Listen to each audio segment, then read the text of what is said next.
All right, so far-left Democrats are jumping on the Mamdani bandwagon in the New York City mayoral race, and Massachusetts Senator Elizabeth Warren is taking it one step further than that. She says the rest of her party should follow this socialist's lead. When someone stands up and says, I will lead this city by making it more affordable, and here are my plans, real plans, plans to deliver on childcare, plans to deliver on housing, plans to deliver, we're going to experiment, we're going to try things on groceries. That is the Democratic message.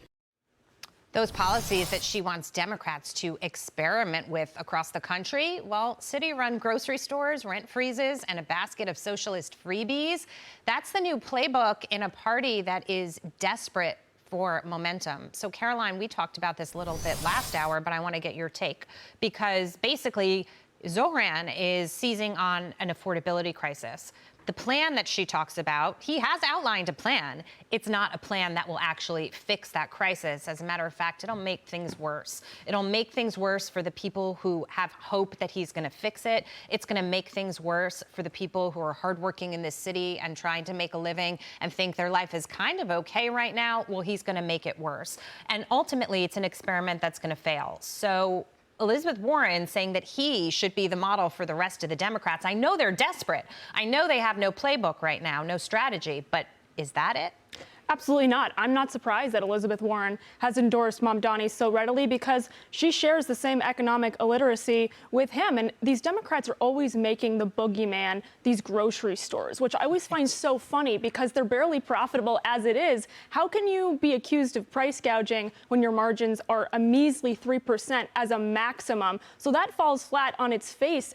But it is interesting how voters fall for the red meat of democratic socialism time and time again. Free stuff, as Rush Limbaugh used to say, it's hard to disagree with Santa Claus, but as you said, it's going to exacerbate all of the problems we have. The housing shortage, rent control is going to drive these landlords out of business, and that's going to reduce the housing supply. And wow, now we're not going to have as many units to choose from. And it's across the board. But I think sometimes citizens need to live under the experiment that has been tried and failed so many times and actually suffer under it in order to realize the error that they've made. And Democrats walk a real fine line here, David.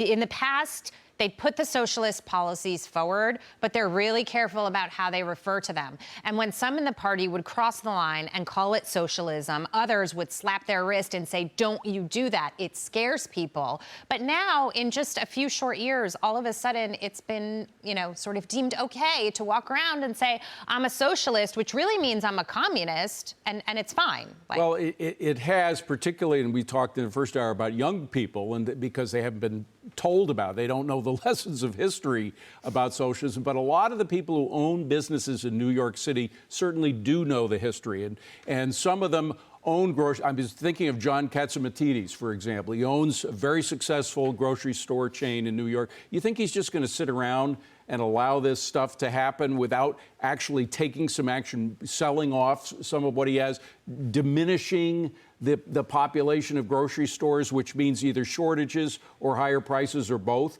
I mean, the people who are going to suffer, that's the big lie of socialism, is that they're helping the little guy. The folks who hurt most from these policies are the folks who have the least amount of money to begin with. They're the folks who have to deal, who don't have options to either leave the city, pay the higher prices, or do something in order to be able to squeak by. They don't have that advantage. They're going to have to cut back on the little that they have. This is the biggest lie of all of socialism, is that it helps the little guy. It only helps the people in control, the 1%, the Mamdanis, the Liz Warrens. They'll do just fine. The millionaires who get their money from playing the system, they'll do just fine. It's the middle class, and particularly the lower class on the economic scale, that are going to be hurt the hardest. And by the way, unlike the federal government, New York City can't print its own money. Right. New York City now has a debt load of $300 billion. That's more than Chicago, L.A., or Houston. Are they going to be bailed out by the president, by President Donald Trump, if they get into more trouble than they're already in? Absolutely not. That means that we're going to go back to the late 1970s, where we're essentially bankrupt. There's a Well, comment. the Sorry. Republicans have bailed out every imaginable business that you can think of. I mean, Republicans are a large part of the problem. That's true. And young people, of course that they believe in socialism, because the Republican Party as it exists today is not free market. It's not capitalist. They want their handouts for their supporters, but it was George Bush who bailed out the banks. It was George Bush and the Republicans in power then who proposed bailing out the automakers. Now, Ford didn't get a bailout, but at every turn, it's give them money. Mother Nature, it's a storm, it's a fire, give them money. And it's the moral hazard. And where's my money? Where's my money? And now the problem is with Social Security and Medicare, and it goes back to my point about the value-added tax that's percolating with this tariff scheme, is that will become a high-tax, sluggish economy to support the benefits that we cannot afford. And I mean Social Security and Medicare. And that's what makes me so angry about all of this. However, let me talk about Elizabeth Warren really quickly. That soundbite about is Democrat socialism, is this what the party should look like? Yeah, you bet. It was her quote. So please pick that soundbite, her talking about the grocery stores, cut that soundbite. The Republicans will use it. And and it's going to be a win for the Republican Party, and then take everything that he said and just stick it to every single Democrat, like globalize the Intifada. She didn't condemn it.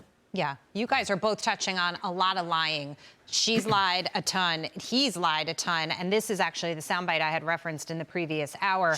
She's Native American and he's African American. Right, and they've both used that to their advantage to get things. Yesterday, he talked about defunding the police. He talked about empowering officers. Listen to this. 200 officers are leaving the department every month. New Yorkers rightfully have concerns around public safety, and I want to empower police officers to respond to serious crime and hire the mental health professionals to respond to mental health calls. I watched that little primary debate that they did on local news, and he was asked about this, and he said that he wanted to defund the police and that he wanted to send social workers to crime scenes to help the parties try to sort through what was going on. This is after, what was it, last week now?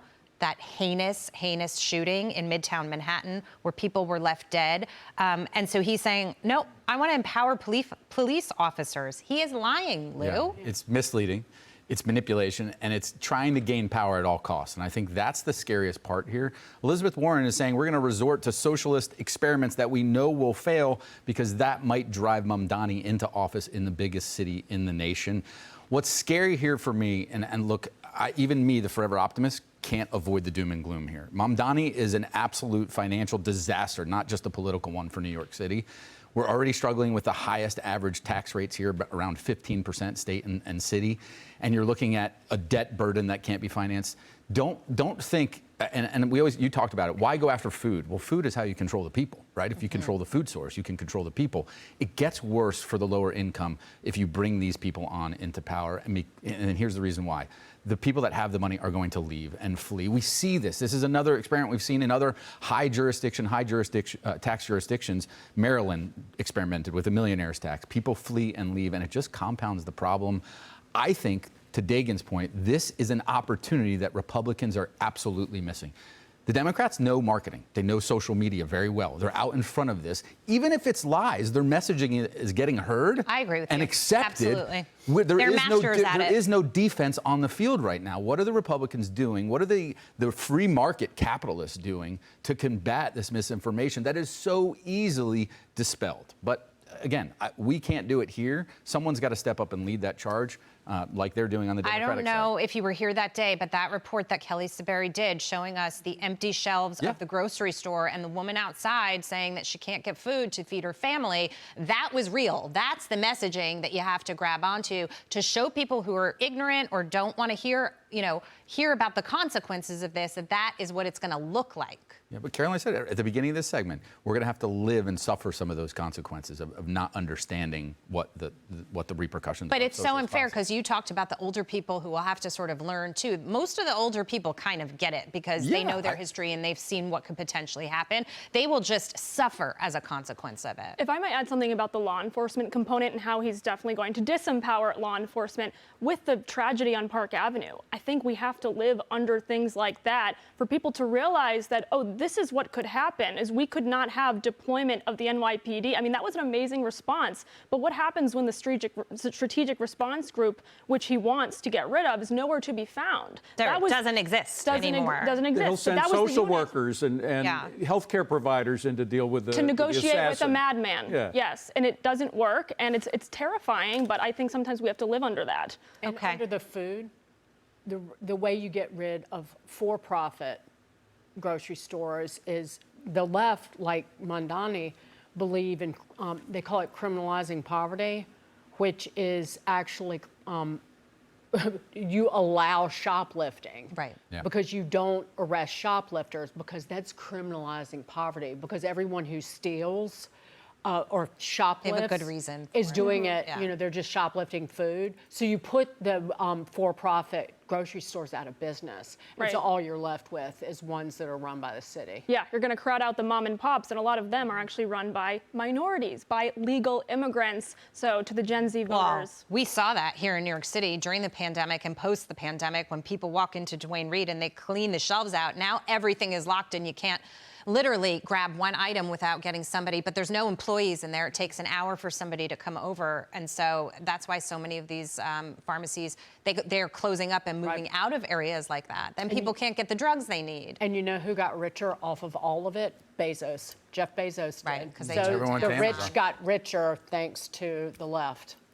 As long as that they're getting donations from people like Bezos, they're fine with him.